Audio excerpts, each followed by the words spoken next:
कि हम फिर एक बार परमेश्वर के वचनों से सीखने पाएंगे। Praise the Lord. आज एक अद्भुत से वचन के साथ जो परमेश्वर ने बीते दिनों में मुझको सिखाया, उसके आत्मा के द्वारा परमेश्वर ने मुझे एक करेक्शन दिया ताकि मैं सीखने पाऊं कि परमेश्वर मुझे तेरी नजदीकी में, तेरे अनुग्रह में और तेरे योग्य कैसे बनना है। कितने लोग अगर मेरी आवाज को सुन रहे हैं, जितने भी लोग सुन रहे हैं, अगर आप आपके वीडियोस को ऑन करेंगे तो मैं आपके चेहरों को देखने पाऊंगा और मैं समझने पाऊंगा कि आप परमेश्वर के वचन को आज समझ रहे हैं। सर आप प्लीज, मेरी रिक्वेस्ट है, मैं आपको सिर्फ रिक्वेस्ट कर रहा हूं, अगर आप चालू कर सकते तो करें। हम जो वचन आज देखने जा रहे हैं वो वचन एक एक पाप के बारे में है जो हम सभी, जितने भी लोग हैं, हम सभी से जाने अनजाने होता है। और शैतान इतना शातिर है कि वो हमको इस पाप में बहुत आसानी से डाल देता है। मेरी बात जितने लोग सुन रहे हैं इसको गौर से सुनिएगा कि शैतान हमको बड़े चालाकी से इस पाप में डाल देता है और हम इस पाप को समझ भी नहीं पाते। और जैसे हम इस पाप में गिरते हैं, धीरे धीरे हमको वो बाकी के पापों में डालने लगता है। मेरी बात समझ रहे हैं? ये जो चीज है वो हमारे जीवन में धीरे धीरे शुरू करता है। Praise the Lord. आज हम जो देखने जा रहे हैं वो हमारे जीवनों के लिए बहुत इंपॉर्टेंट है। आज जो मैं आपके साथ बांट रहा हूं उसके हर एक शब्द को आप शांति से, क्योंकि मैं आज धीरे धीरे बढ़ना चाहता हूं। आज मेरे पास काफी समय है तो मैं आपके साथ धीरे धीरे बढ़ना चाहता हूं।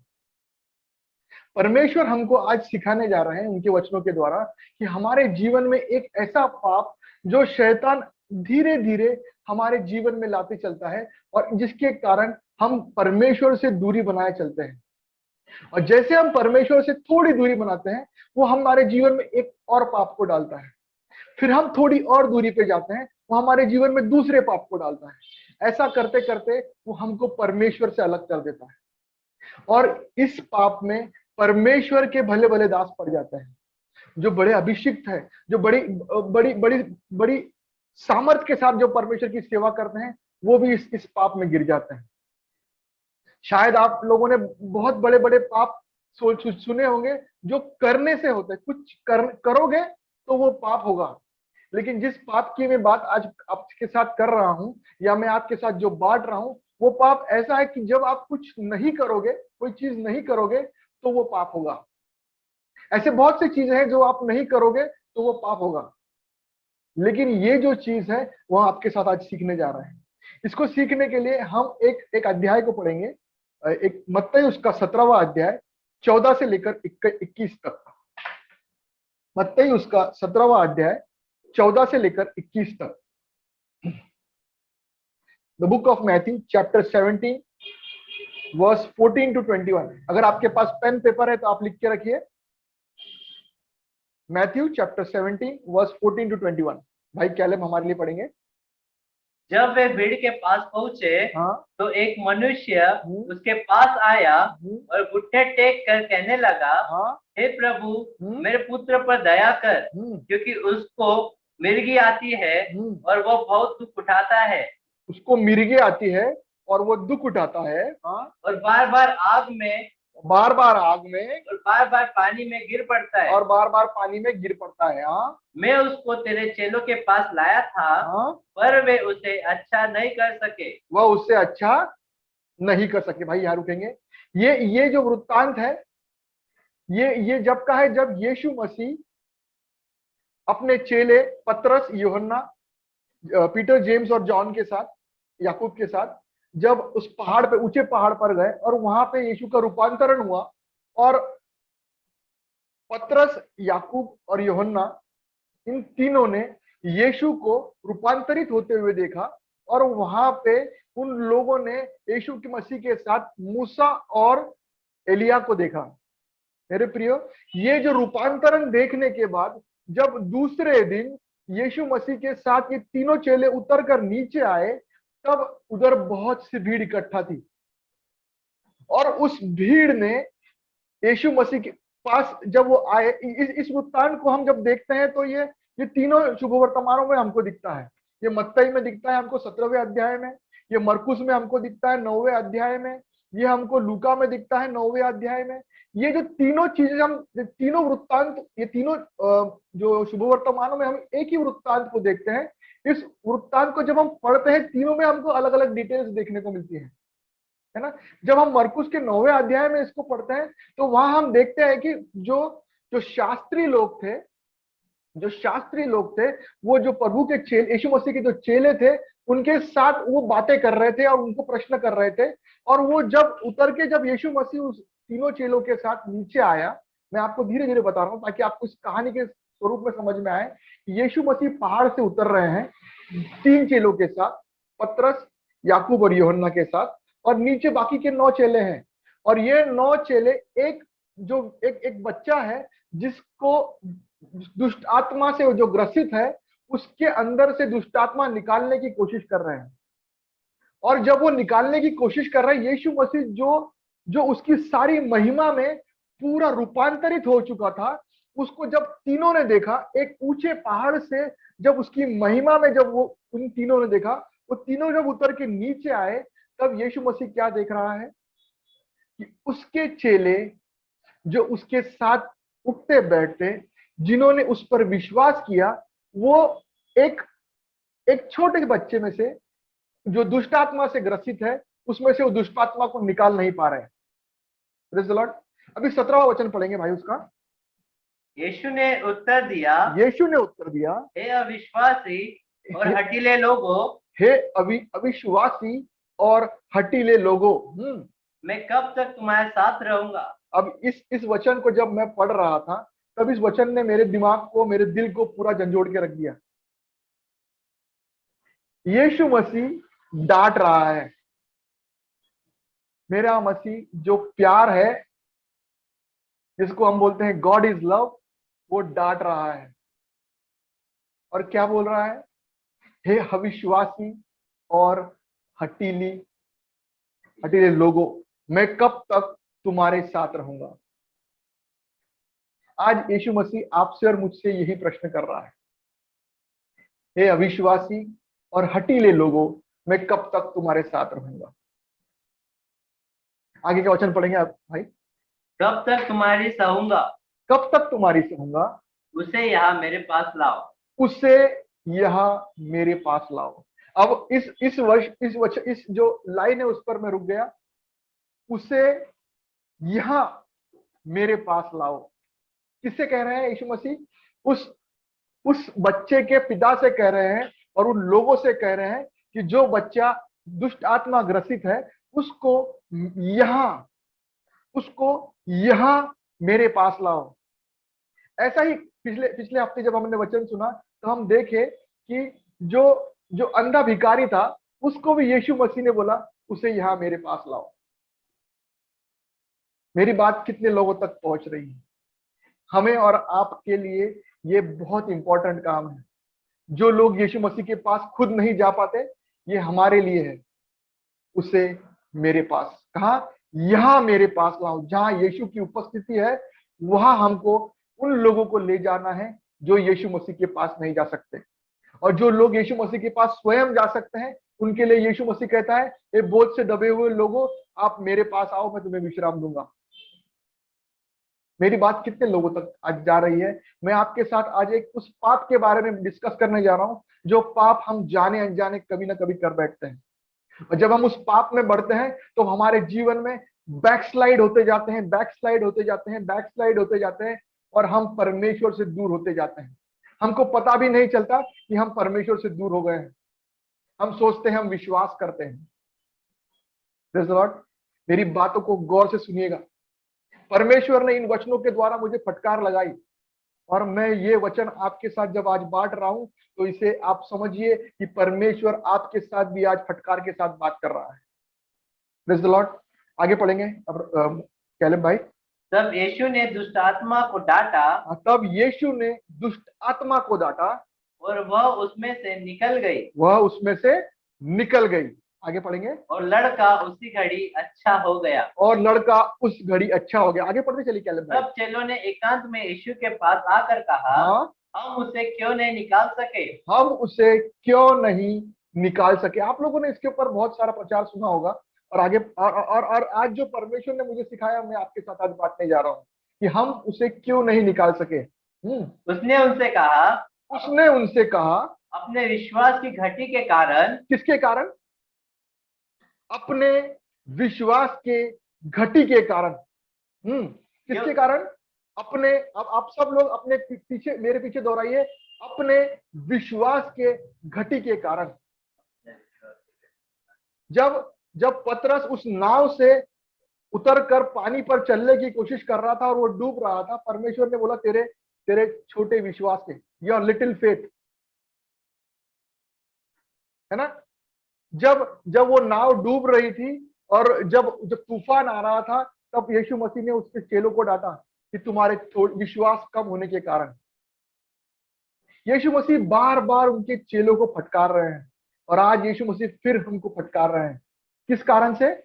बोलिए, फिर से पढ़ेंगे उसको। उसने उनसे कहा अपने विश्वास की घटी के कारण, अपने विश्वास के घटी के कारण, क्योंकि मैं तुमसे सच कहता हूँ, क्यों मैं तुमसे सच कहता हूँ, यदि तुम्हारा विश्वास राई के दाने के बराबर भी हो। अभी मेरी बात को गौर से सुनिएगा। यहाँ यीशु बोल रहा है विश्वास की घटी के कारण, और इंग्लिश में ट्रांसलेट किया because of your little faith, और यहाँ बोल रहा है कि तुम्हारा विश्वास राई के दाने के। अभी राई का दाना कितना लिटिल है? सबसे छोटा सीड।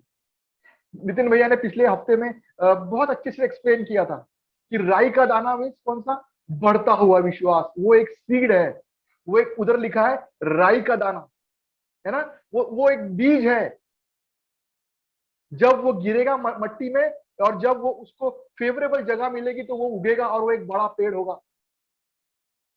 परमेश्वर हमसे क्या कह रहे हैं कि राई के दाने जैसा विश्वास होना चाहिए, जो बढ़ रहा है। जब उसको वचन का पानी मिलेगा, जब उसको उस जमीन में वो जाएगा जहां पे उसको फेवरेबल मट्टी मिल रही है, वो बढ़ेगा, वो रुकेगा नहीं। परमेश्वर चाहते हैं कि हम और आप विश्वास में बढ़े। प्रेज़ लॉर्ड, आगे पढ़ेंगे। यदि तुम्हारा विश्वास राई के दाने के बराबर भी हो, तो इस पहाड़ से कह सकोगे यहाँ से सड़क कर वहां चला जा, तो वह चला जाएगा। तो चला जाएगा। आगे। और कोई बात तुम्हारे लिए असंभव न होगी। और कोई बात तुम्हारे लिए असंभव न होगी। और आगे। पर यह जाति बिना प्रार्थना और उपवास के नहीं निकलती। पर ये जाति बिना प्रार्थना और उपवास के नहीं निकलती। इस वचन के ऊपर मैं आपको आज प्रचार करना चाहता हूं कि यह जाति बिना प्रार्थना के और उपवास के नहीं निकलती। मेरा मेन उद्देश्य आज है कि प्रार्थना का महत्व। मेरा मेन उद्देश्य है आज प्रार्थना का महत्व। यीशु मसीह यहां बता रहे हैं कि तुम्हारा विश्वास छोटा क्यों है? क्योंकि तुम प्रार्थना नहीं कर रहे हैं। Praise the Lord. मेरी बात कितने लोग समझ पा रहे हैं? शायद मैं आपको जो बता रहा हूं आपने बहुत बार सुना, लेकिन जो प्रकटीकरण, जो रेवलेशन परमेश्वर ने मुझे दिया, जब मैं आपके साथ अभी बांटूंगा तब आप समझ नहीं पाएंगे कि ये सिंपल सी बात है, लेकिन इस सिंपल सी बात में शैतान हमको बार बार गिराता है। आइए हम एक वचन को पढ़ेंगे। पहला शमूएल उसका 12वां अध्याय 23वां वचन। पहला शमूएल उसका 12वां अध्याय 23वां वचन। फिर यह मुझसे दूर हो कि मैं तुम्हारे लिए प्रार्थना करना छोड़कर, फिर ये मुझसे दूर हो कि मैं तुम्हारे लिए प्रार्थना करना छोड़कर, तुम्हारे लिए प्रार्थना करना छोड़कर यहोवा के विरुद्ध, किसके विरुद्ध? यहोवा के विरुद्ध पापी ठहरू। क्या करने से पापी ठहरा है वो? फिर यह मुझसे दूर हो कि मैं तुम्हारे लिए प्रार्थना करना छोड़कर यहोवा के विरुद्ध पापी ठहरूं। मैं तो तुम्हें अच्छा और सीधा मार्ग दिखाता रहूंगा। ये प्रार्थना या ये बात जो कह रहा है, ये शमूएल जो परमेश्वर का नबी है, वो कह रहा है किसके लिए? इजराइलियों के लिए।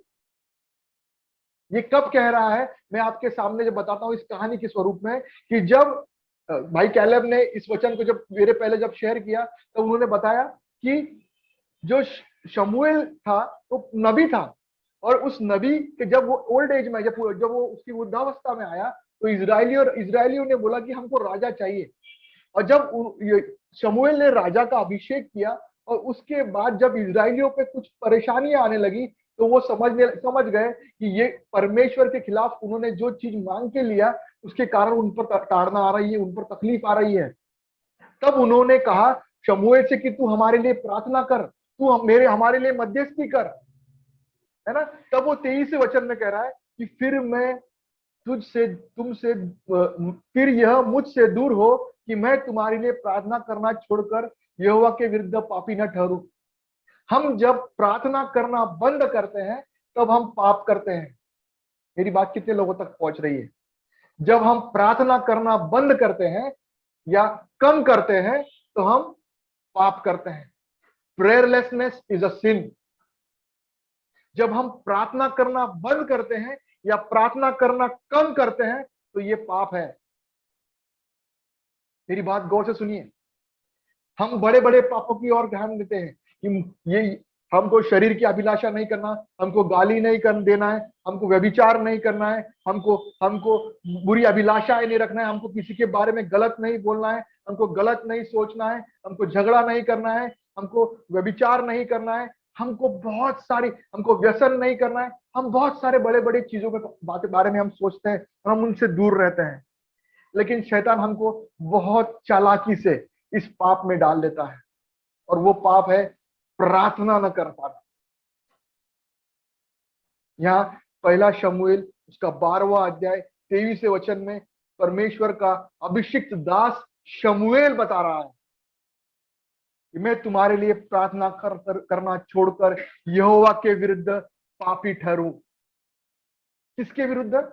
जब हम अपने लोगों के लिए, अपने परिवार के लिए, अपनी कलीसिया के लिए, अपने घराने के लिए, अपने अपने पड़ोसियों के लिए, अपने सहकर्मियों के लिए प्रार्थना करना, मध्यस्थी करना बंद करते हैं, तो हम किसके खिलाफ पाप करते हैं? मैं आपके साथ आज बांटने जा रहा हूं।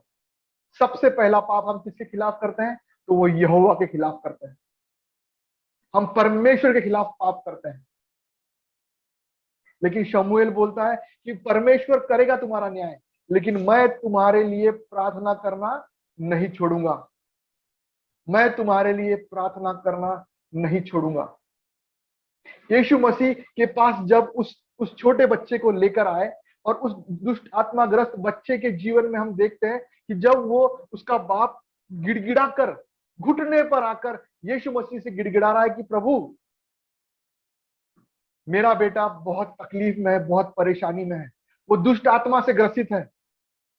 वो झाग उसके मुंह से निकालता है। मरकुस में बताया है, स्पष्टीकरण क्या है कि उसके मुंह से झाग निकलता है, वो दांत पीसता है, और वो कभी कभी आग में गिरता है, कभी कभी पानी में गिरता है। आप सोचिए, किसी का इकलौता बेटा, वहां पे लिखा है कि वो उसका इकलौता बेटा था, किसी बाप का इकलौता बेटा जो हमेशा आग में कूद जा रहा है, पानी में कूद जा रहा है, उस बाप की क्या अवस्था होगी?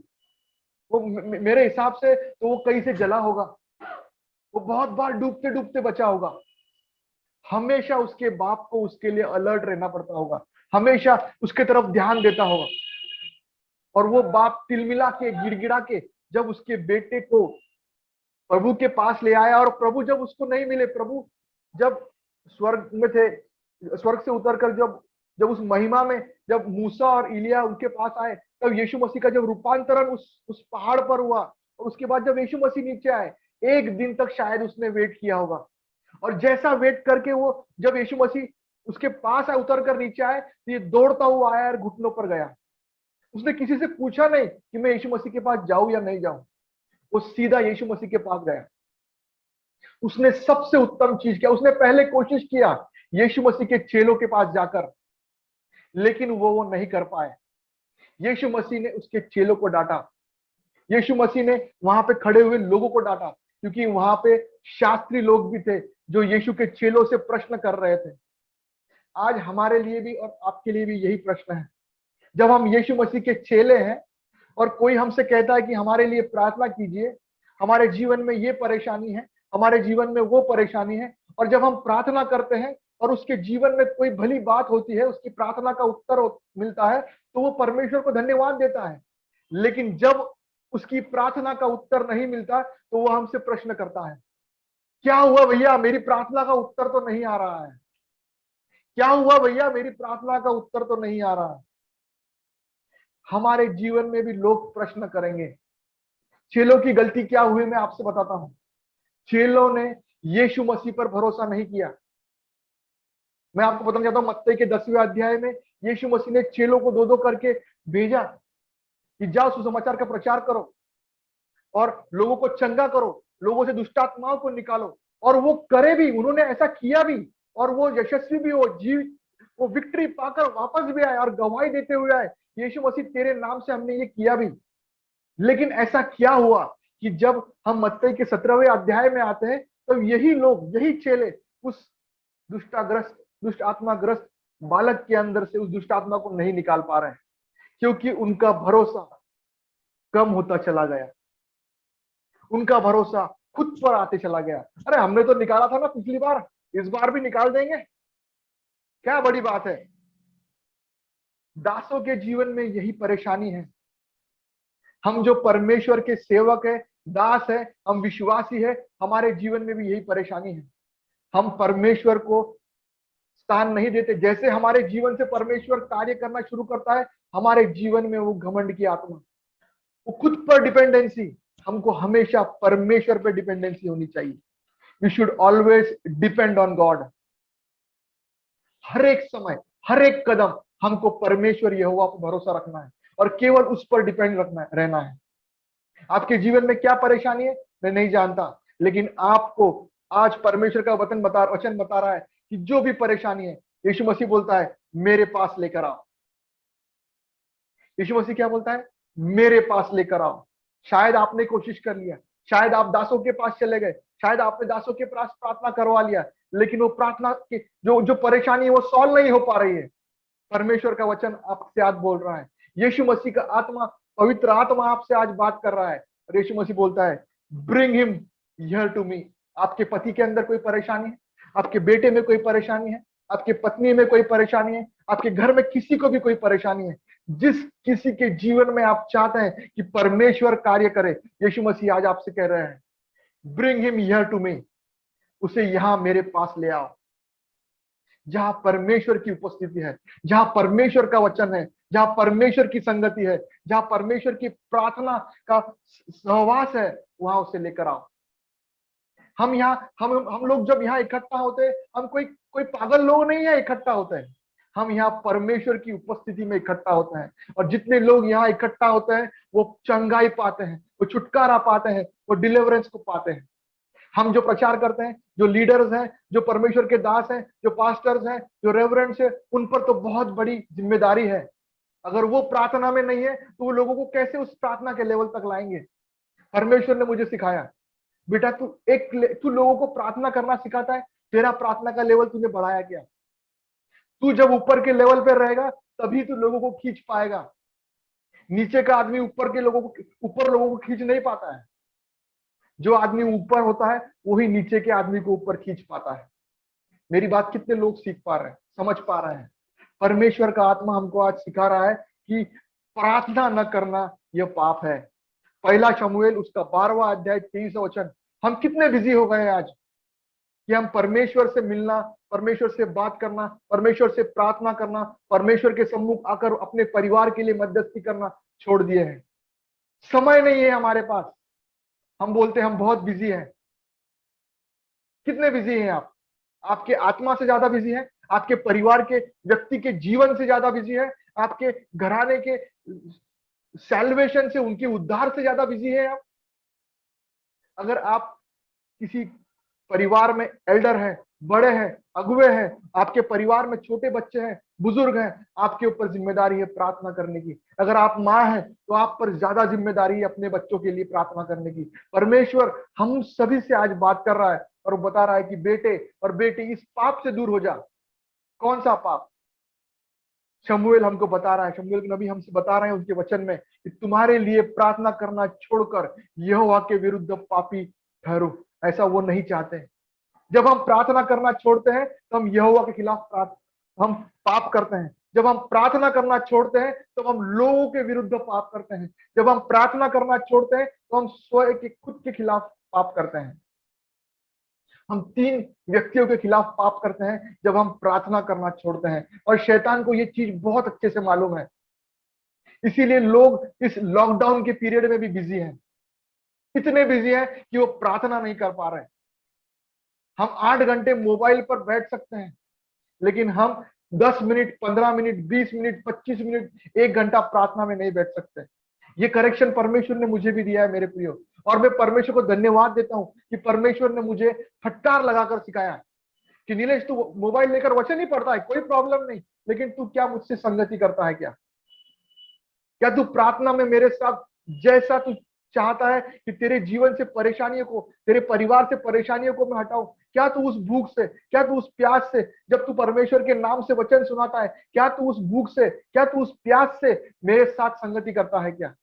क्या तू हर एक बात घुटनों पर आकर मेरे साथ बांटता है? क्या तू मुझसे मांगता है? क्या तू मुझसे बताता है? परमेश्वर को तो सारे दिल की व्यथा मालूम है, सारी प्रार्थनाओं के निवेदन तक मालूम है। लेकिन परमेश्वर वो डैडी है कि वो चाहता है कि उसका बेटा, उसकी बेटी उससे बात करे, उससे बताए कि हे परमेश्वर, हे डैडी, हम तुझसे मांगते हैं, हम तुझसे कहते हैं कि हमारी ये परेशानी है। अगर आपके जीवन में परेशानी है तो वो आपके घुटनों पर, आपकी निवेदनों में दिखनी चाहिए। अगर आप परेशान हैं, आप तकलीफ में हैं और आप बोलते हैं कि परमेश्वर मेरे जीवन से कुछ भी नहीं हो रहा है, कुछ भी ठीक नहीं हो रहा है, परमेश्वर मेरे जीवन में ये परेशानी है, परमेश्वर मेरे परिवार में बीमारी है, परमेश्वर मेरे घर में तकलीफ है, परमेश्वर मेरे घर में निराशा है, परमेश्वर मेरे घर में हर एक प्रकार की डिफिकल्टीज हैं, आप कितना प्रार्थना कर रहे हैं वो उस पर डिपेंड करेगा कि परमेश्वर आपको कितनी जल्दी छुटकारा देगा। Praise the Lord. मैं आपके साथ बांटता हूं कि प्रार्थना न करने से परमेश्वर हमारे जीवन में पनिशमेंट को लाता है। अगर हम प्रार्थना को निग्लेक्ट करते हैं, किसको निग्लेक्ट करते हैं? प्रार्थना को जब हम निग्लेक्ट करते हैं तो परमेश्वर हमारे जीवन में पनिशमेंट को लाता है ना। जब हम यहोवा के नाम को नहीं पुकारते, यिर्मयाह उसका 10वां अध्याय 25वें वचन में लिखा है कि those who do not call upon the name of the lord they are punished. जो परमेश्वर के नाम को नहीं पुकारते हैं उनको पनिशमेंट मिलती है। यानी जो प्रार्थना को निग्लेक्ट करते हैं, मैं ये नहीं कहता कि आप प्रार्थना नहीं करते हैं, आप प्रार्थना कर सकते हैं, लेकिन आप उसको निग्लेक्ट करते हैं। आप समय दे सकते हैं, लेकिन फिर भी आप निग्लेक्ट करते हैं। आपने अलग अलग बातों में खुद को बिजी कर लिया। कुछ लोगों ने पढ़ाई में खुद को बिजी कर लिया, कुछ लोगों ने अपने बच्चों में, अपने पति में खुद को बिजी कर लिया, कुछ लोगों ने बिना कारण कोई काम ना होते हुए खुद को बिजी कर लिया। ऐसे लोगों को मेरी भाषा में बोलते हैं बिन पगारी फुल अधिकारी। कोई पगार नहीं है उनको, लेकिन दिन भर बिजी है, रिकाम टेकड़े हैं लेकिन फुल दिन भर बिजी है। हमको ऐसे, जब समय परमेश्वर दे रहा है, परमेश्वर हमको सिखा रहा है कि प्रार्थना न करने से तू मेरे खिलाफ पाप करता है। मैं केवल इस बात पर आज आपको जोरदार के बताना चाहता हूं कि अगर हम हमारा समय प्रार्थना में नहीं बिता रहे, आप सोचते हैं कि 5 मिनट प्रार्थना करना बहुत है, आप सोचते हैं 10 मिनट प्रार्थना करना बहुत है, ठीक है, उस समय को क्वालिटी तरीके से बिताइए। लेकिन अगर आपको एक स्तर पर बढ़ना है, अगर आपको परमेश्वर की संगति में, परमेश्वर की उपस्थिति में, परमेश्वर की सहभागिता में और आपके जीवन की परेशानियों को दूर करना है, तो परमेश्वर ही केवल आपको उस चीज से निकाल सकता है। और परमेश्वर यीशु मसीह बोलता है कि ब्रिंग हिम टू मी। किसी व्यक्ति के लिए आप प्रार्थना कर रहे हैं। आज परमेश्वर के आत्मा ने मुझे स्पष्ट बताया जब मैं प्रार्थना कर रहा था कि कुछ लोग अपने परिवार के ऐसे हठीले लोगों के लिए प्रार्थना कर रहे हैं जिनका हृदय पत्थर का है, जिनका हृदय पत्थर का है। और परमेश्वर का वचन आज आपसे बात कर रहा है कि आप उस व्यक्ति के लिए रोज रोज प्रार्थना कीजिए। जब मैं जब इसके लिए पढ़ाई कर रहा था, जब मैं इसके ऊपर अध्ययन कर रहा था, तो परमेश्वर के दास जॉर्ज मुलर के बारे में मैं जब देखा, तो उस दास के बारे में जब मैंने देखा, तो उनके जीवन में, उनकी ऑटोबायोग्राफी में वो लिखते हैं कि उनके जीवन काल में उन्होंने 5 लोगों के लिए प्रार्थना कर रहे थे, उनके उद्धार के लिए। कितने लोगों के लिए? 5 लोगों के लिए प्रार्थना कर रहे थे। और जब वो प्रार्थना कर रहे थे, पहले व्यक्ति के जीवन में उद्धार 18 महीने के बाद आया। दूसरे व्यक्ति के जीवन में जो जो उद्धार आया वो 6 साल के बाद आया।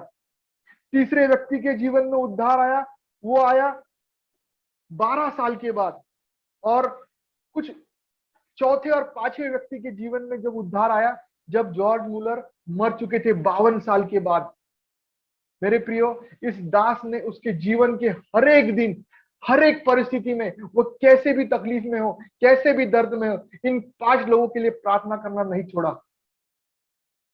मेरी बात कितने लोगों तक आ रही है? कितने लोग मेरी बात को सुन रहे हैं? अगर आप चाहते हैं कि आपके परिवार के, आपके जीवन के, आपके दोस्तों के, जो भी लोग हैं जिनके लिए आप प्रार्थना कर रहे हैं, जिनके उद्धार के लिए, जिनके जिनके मन के लिए, जिनके हृदय के परिवर्तन के लिए अगर आप प्रार्थना कर रहे हैं, उनके कैरेक्टर को चेंज करने के लिए अगर आप प्रार्थना कर रहे हैं, तो आप निराश ना हो। उन्हें केवल यीशु मसीह के पास लेकर जाइए, निवेदन कीजिए, प्रार्थना कीजिए, क्योंकि परमेश्वर का वचन कहता है कि ऐसी जाति प्रार्थना और उपवास के बिना नहीं बदलती या नहीं निकलती। Praise the Lord. परमेश्वर हमको यहाँ सिखा रहे हैं, यीशु मसीह हमको आज सिखा रहे हैं कि अगर हम प्रार्थना नहीं करते तो ये पाप है। अगर हम प्रार्थना को निग्लेक्ट करते हैं तो परमेश्वर हमको पनिश करता है। अगर हमारे जीवन में कहीं हम पनिशमेंट को देख रहे हैं, याद रखिए, मैंने इस पनिशमेंट को सहा है और मैं सह रहा हूं। अगर आप 5 घंटा प्रार्थना करते थे और अगर आपने सिर्फ 3 घंटा करना चालू किया है, तो क्षमा कीजिए, परमेश्वर आपको पनिश करेगा। ये मैं नहीं कह रहा, परमेश्वर का वचन कह रहा है। डरिए, परमेश्वर का भय हमारे जीवन में जरूरी है। Praise the Lord. परमेश्वर का भय हमारे जीवन में जरूरी है। परमेश्वर का वचन हमको एंकरेज करता है, हमको प्रोत्साहित करता है प्रार्थना करने के लिए। याकूब की पत्री 5वां अध्याय 16वां वचन बताता है, हम पढ़ेंगे याकूब की पत्री उसका 5वां अध्याय 16वां वचन हम पढ़ते हैं आपके लिए।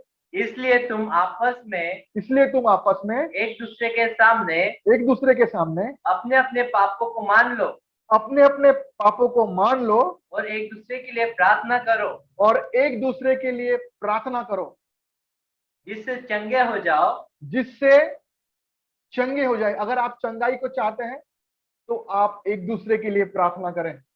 किसके लिए प्रार्थना करें? एक दूसरे के लिए प्रार्थना करें। अगर आप चंगाई चाहते हैं तो ऐसे व्यक्ति के लिए प्रार्थना करें जो उस पर वैसे ही परेशानी से जूझ रहा है। अगर हम चंगाई को चाहते हैं तो दूसरे बीमार लोगों के लिए प्रार्थना करें। ये वो सीक्रेट है, ये दूसरा तरीका है। इसी अध्याय के अगर हम लोग 15वें 14 15 वचन पढ़ेंगे तो वहां लिखा है कि एल्डर्स को, जो अगुवे हैं कलीसिया के, उनको लेके जाओ, वो तेल से आपका अभिषेक करेंगे, प्रार्थना करेंगे, आप चंगाई पाएंगे। और दूसरा तरीका यह है कि हम एक दूसरे के सम्मुख हमारे पापों को अंगीकार करें।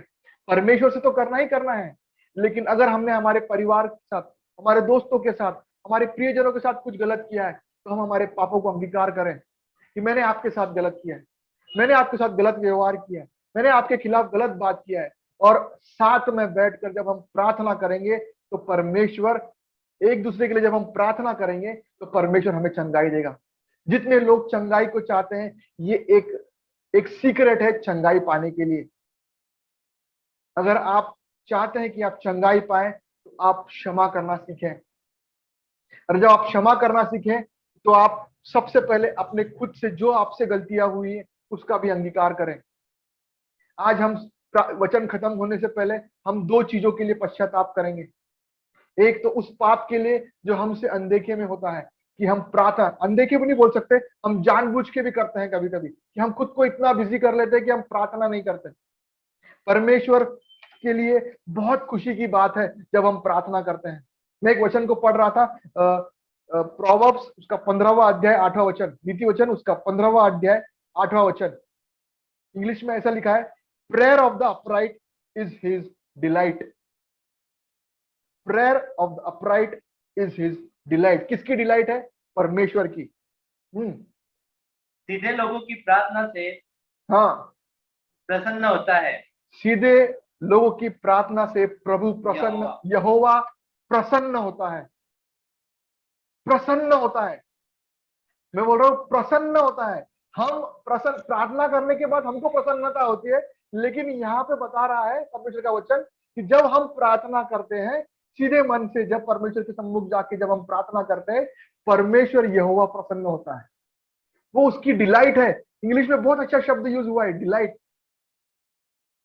वो खुश होता है। जब हम उसके सम्मुख जाकर प्रार्थना करते हैं, वो खुश होता है।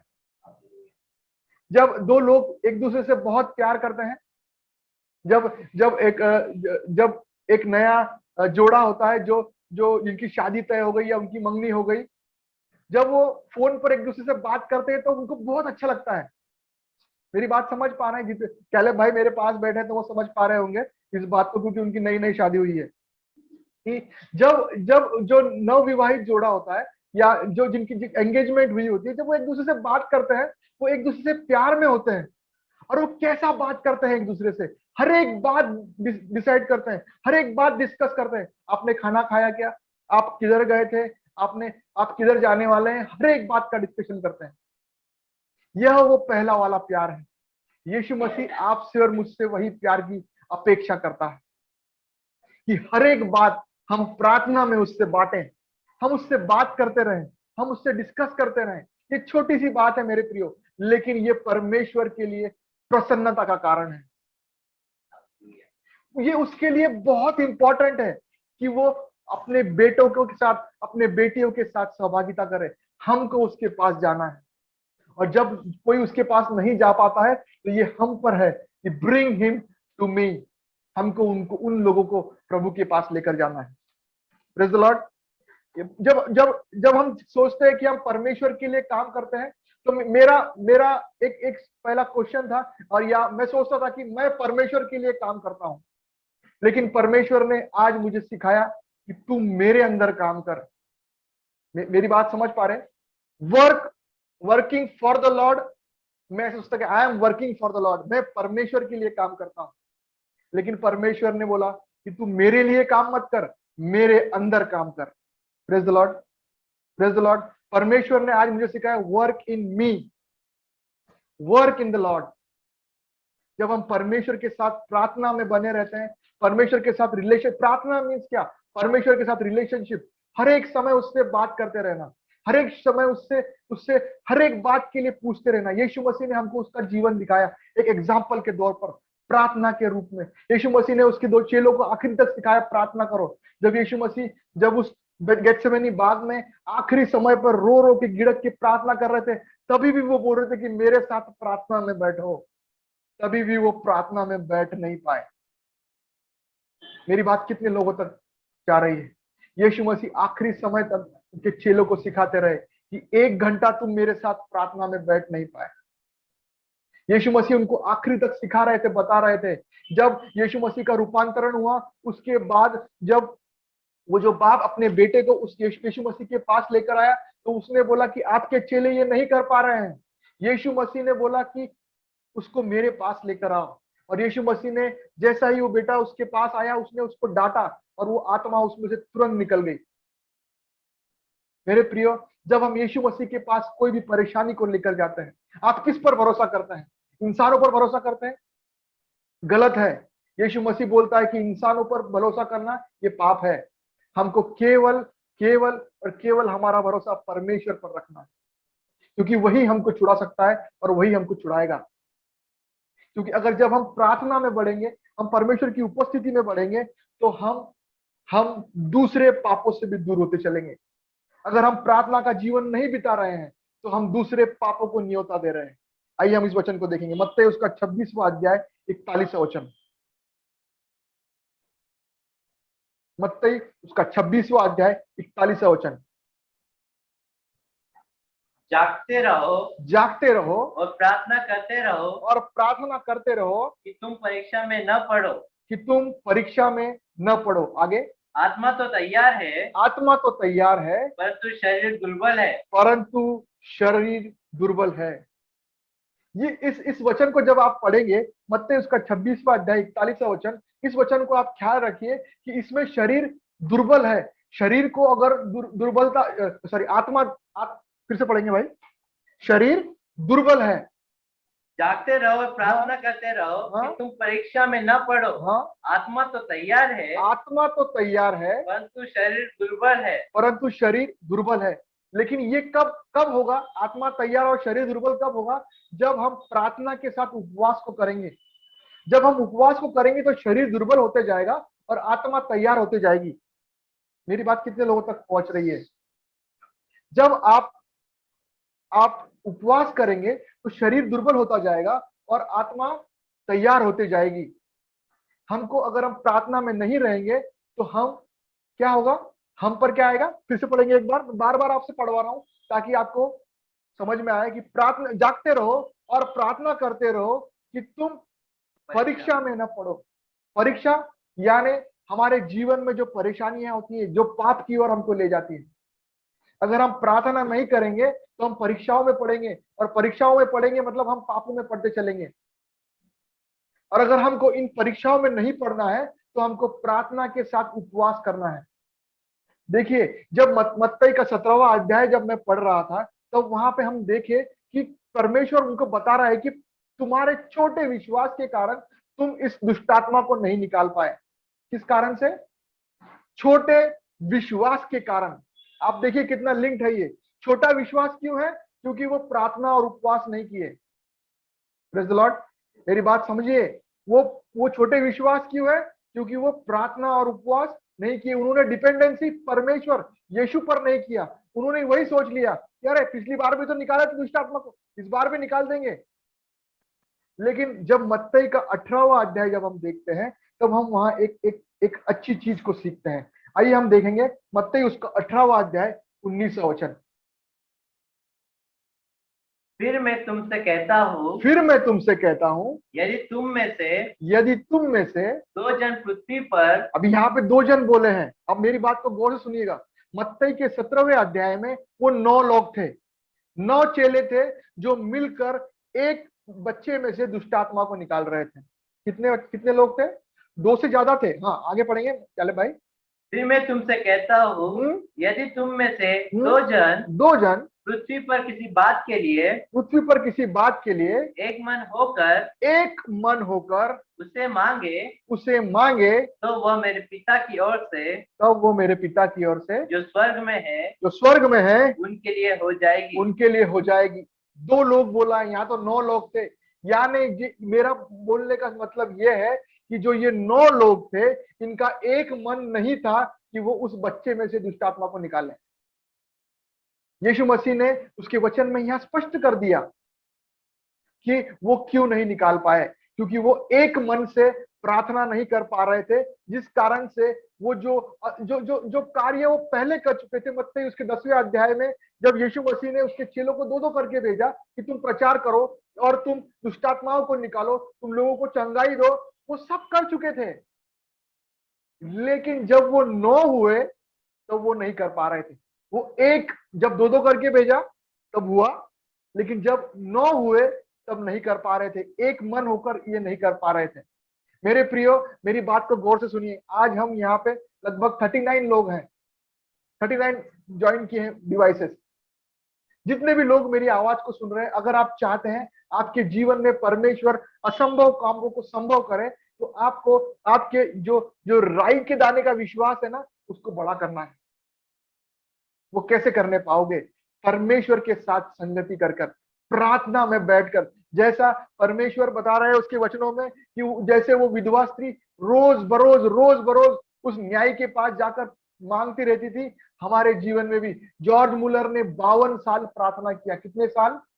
52 साल प्रार्थना किया, तब परमेश्वर ने जाकर 5 लोगों को उद्धार दिया। और मैं विश्वास करता हूं, जब जॉर्ज मुलर जब परमेश्वर की उपस्थिति में उस स्वर्ग में परमेश्वर के सिंहासन के सामने खड़े होंगे तो वो कितने आनंदित होंगे कि परमेश्वर, मैंने ईमानदारी से जो प्रार्थना किया। आप कितने लोगों के लिए प्रार्थना कर रहे हैं और आप थक जाते हैं? अरे मैं साल भर से इस व्यक्ति के लिए प्रार्थना कर रहा हूँ, इसमें तो मुझे रत्ती भर भी चेंज नहीं मिल रहा है। अरे मैं मेरे पति के लिए रोज प्रार्थना करती हूँ, अरे मैं तो मेरे पत्नी के लिए रोज प्रार्थना करता हूँ, अरे मैं तो मेरी बहू के लिए, अरे मैं तो मेरी सास के लिए, अरे मैं तो मेरे बेटे के लिए, अरे मेरे बेटी के लिए रोज प्रार्थना कर रहा हूँ और रत्ती भर भी चेंज नहीं मिल रहा है। आप विश्वास कीजिए, आप खुद की कोशिश कर रहे हैं।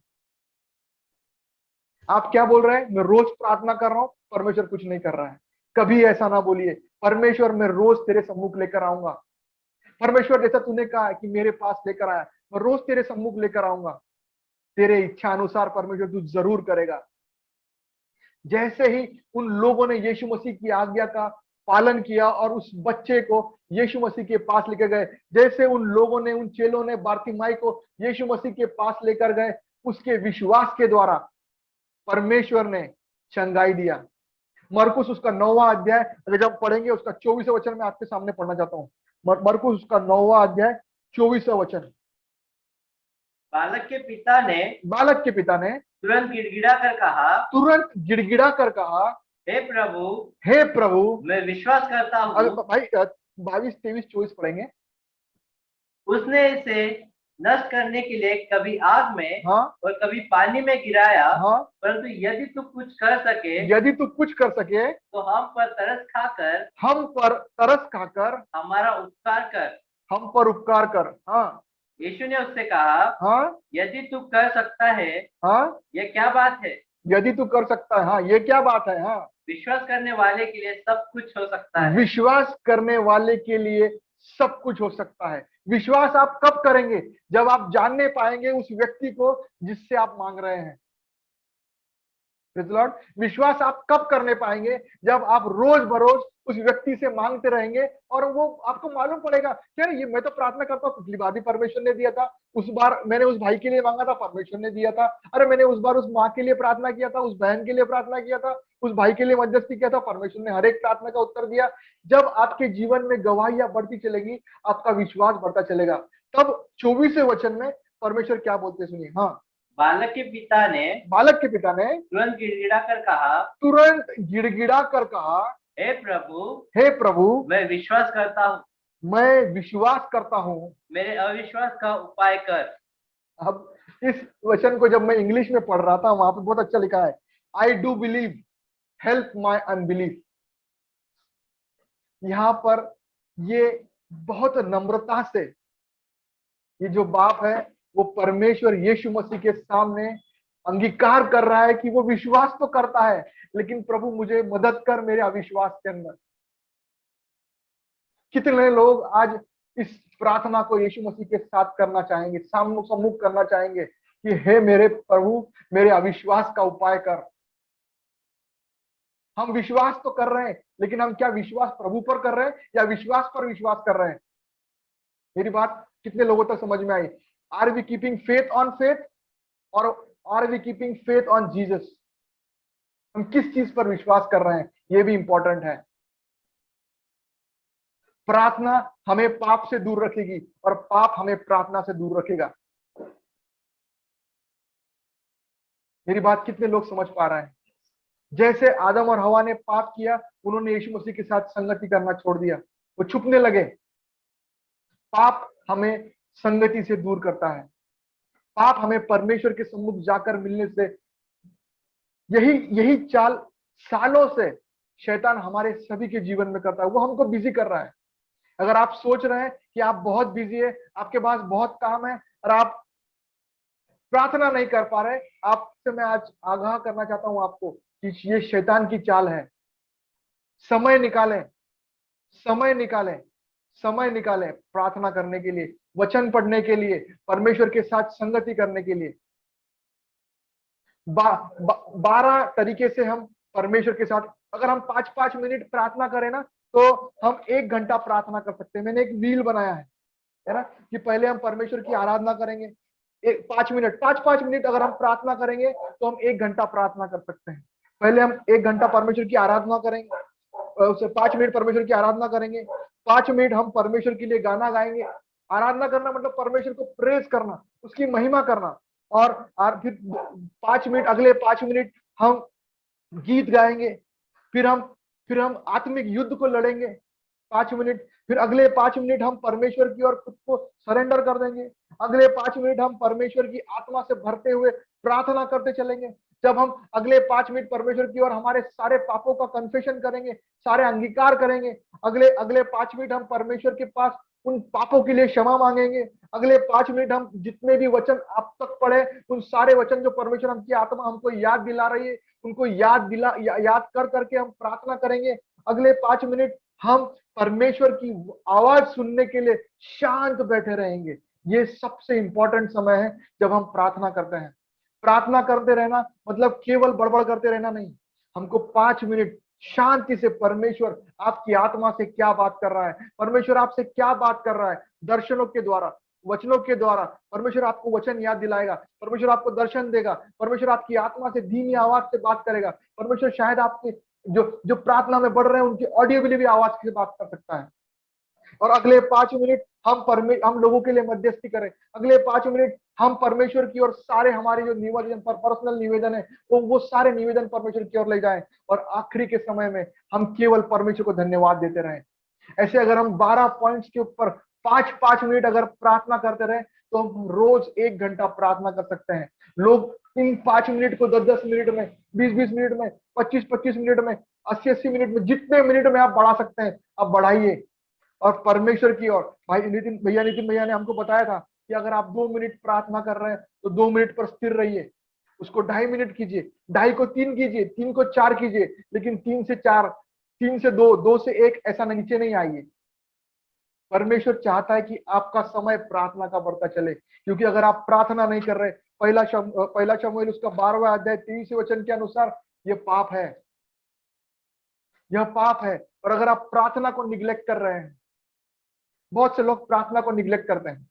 अरे मेरी मेरी ड्यूटी है, मेरे सोने का समय है, मेरे खाने का समय है, मेरा ये समय है, मेरा वो समय है, ये सोचकर हम लोग प्रार्थना के समय को टालते हैं, निग्लेक्ट करते हैं। परमेश्वर का वचन आज आपको आगाह कर रहा है कि अगर आप परमेश्वर को पुकारने के समय को निग्लेक्ट करते हैं तो यिर्मयाह उसका 10वां अध्याय 25वें वचन के अनुसार परमेश्वर आपको पनिश करेगा।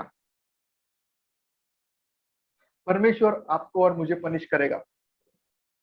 परमेश्वर का वादा है कि अगर जब हम प्रार्थना करते हैं, मत्ती उसका 18वां अध्याय 19वें वचन के अनुसार, 2 लोग एक मन होकर जब प्रार्थना करते हैं तो परमेश्वर उनकी प्रार्थनाओं को सुनता है। मत्ती उसका 18वां अध्याय 20वें वचन पढ़ेंगे।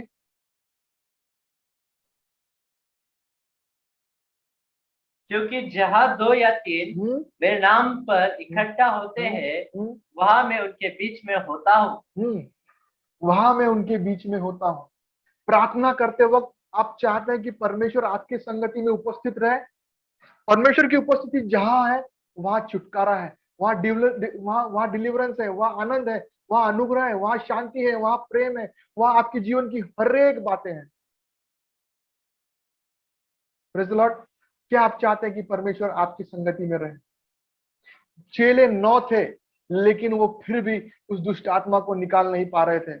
हम जब परमेश्वर के लोग, विश्वासी लोग हैं, क्या हम पर कभी ऐसी परेशानी आए कि लोग हमारे बारे में डिस्कशन करने लगे, अरे ये तो परमेश्वर के लोग हैं और इनके जीवन से परेशानी नहीं जा रही, अरे इनके जीवन से तकलीफ नहीं जा रही। हाँ, तकलीफें कभी कभी टेस्टिमनी के लिए भी होती हैं, लेकिन कभी कभी परेशानियां हमारे जीवन में परमेश्वर की पनिशमेंट के तौर पर भी होती हैं, क्योंकि हम परमेश्वर के लिए समय नहीं निकाल पा रहे हैं। हम परमेश्वर की संगति में बैठकर प्रार्थना करने के लिए समय नहीं निकाल पा रहे हैं, क्योंकि जहां 2 या 3 मेरे नाम पर इकट्ठा होते हैं वहां मैं उनके बीच में होता हूँ। ये मत्ती उसका 18वां अध्याय 20वां वचन बताता है।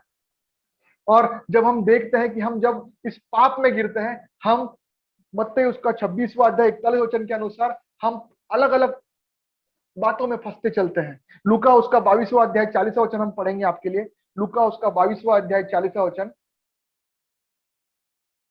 Look chapter 22 verse 40। उस जगह पहुंचकर उसने उनसे कहा, प्रार्थना करो कि तुम परीक्षा में न पढ़ो। परमेश्वर ने हमको सिखा रहा है कि अगर हमको परीक्षा में नहीं पढ़ना है, हमको परेशानियों में नहीं जाना है, तो हमको प्रार्थना करना है। स्पष्ट रीति से जब परमेश्वर हमको सिखा रहे हैं कि प्रार्थना न करना यह पाप है, फिर भी हम उस बातों में पड़ जाते हैं। और मैं बार बार आपको ये बात इसलिए चेतावनी दे रहा हूं कि आपके जीवन से इस पाप को आप सदैव के लिए हटा दें कि आप प्रार्थना नहीं कर पा रहे। पहले वो हमको प्रार्थना, देखिए बहुत शातिर तरीके से शैतान हमारे जीवन में काम करता है। वो पहले हमारी प्रार्थना को धीरे धीरे कम करता है और लास्ट में एकदम ही बंद करवा देता है। और हम सोचते हैं कि नहीं, मैं तो परमेश्वर पर विश्वास करता हूँ, 2 मिनट प्रार्थना करने से भी परमेश्वर सुनता है। ठीक है, परमेश्वर सुनता है, आप चलते फिरते प्रार्थना करेंगे तभी भी परमेश्वर सुनता है, लेकिन परमेश्वर के साथ क्वालिटी टाइम, आपके जो प्रेमी के साथ क्वालिटी टाइम स्पेंड करने के लिए आपको उसके साथ क्वालिटी समय बिताने की जरूरत है, उसके साथ संगति में बिताने की जरूरत है ना, संगति में बिताने की जरूरत। जैसा एक बाप अपने बेटे के साथ जब खेलता है तो वो बेटा उस बात को बहुत अच्छी तरीके से समझ पाता है। जब एक बेटा अपने बाप के साथ खेलता है तो वो बहुत अच्छी तरीके से समझ पाता है कि मेरा डैडी कैसे तरीके से खेलता है।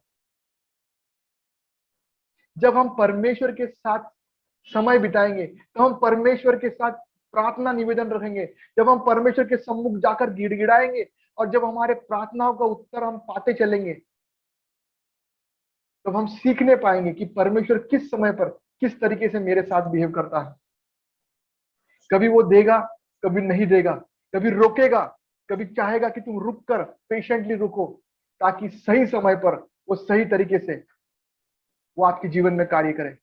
मैं आपके साथ एक गवाही को आज बांट रहा हूं कि कल ही जब मैं मेरे मम्मी के पास घर गया तो मेरी मम्मी ने मुझे गवाही दिया कि बेटा, हम जब औरंगाबाद ट्रीटमेंट के लिए जा रहे थे तो हमारी ऐसी इच्छा थी कि मेरी मम्मी का ट्रीटमेंट और ऑपरेशन औरंगाबाद में हो। लेकिन जब हम औरंगाबाद मम्मी को लेकर गए तो उस ऑपरेशन थिएटर के लिए मेरा मन नहीं नहीं बोलने लगा, क्योंकि वहां के ऑपरेशन थिएटर के लिए वो बोल रहे थे, डॉक्टर बोल रहे थे कि 8-10 दिन और रुकना पड़ेगा। मैंने मेरे भाई से बात किया और मेरे भाई ने भी मुझे बोला कि नहीं भैया, यहाँ नहीं करेंगे, हम जलगांव में ही ऑपरेट करेंगे। और हम जब जलगांव लेकर आए, हमने मम्मी का ऑपरेशन किया।